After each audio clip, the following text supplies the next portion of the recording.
तसा आज महिन्यातला दुसरा शनिवार. त्याच्यामुळं कोर्टाला सुट्टी होती. आज ठरवलं शेतात जायचं. शेतामध्ये गेल्यावर ठरलं आज हरभरा गोळा करायचा. हरभरा म्हणजे आमच्या इकडं काय हरभरा काढायला नव्हता. पण मका पेरायची म्हणून रान रिकामं करायचं म्हणून तिथला हरभरा काढायचं ठरलं. आणि सर्वानुमते गटुडं व्हायची जबाबदारी घरच्यांनी माझ्यावर दिली. मी भरलेलं गटुडं आपलं तिकडं गंजीकडे नेऊन टाकलं. टाकलेल्या गटुड्याची चाळी गाठ सोडून मी त्या गटुड्यातलं हरभरं सगळं खाली ओतलं आणि चवळा घेऊन वापस जायला निघालो. लय अवघड हाय गड्या उमगाया बापर म्हणल्यासारखं आमचे बाबा पाठीमागून एक गटुडे घेऊन पुढे येत होते. आई त्याच्याच सोबत आली. मी गेलो गटुडं दुसरं आणायला. अरविंद आमचा गटुडं भरत होता.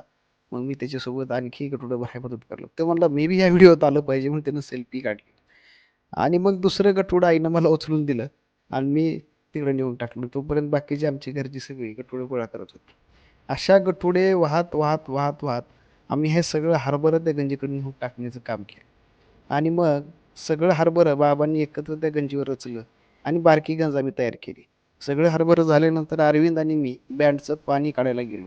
आता ग्रामीण भागामध्ये हे काय सगळ्याला माहिती कसं काढतात. बँड मधलं थंडगार पाणी त्यानं पिलं. मीही तोंडावर मारलं आणि ते पाणी पिलं. खरंच राव गावाकडचं जगणं हे अस्सल जे जिणं असतं ना तेच एक नंबर असतं. बाकी ही दुनियादारी मोहमाया सब झूठ है.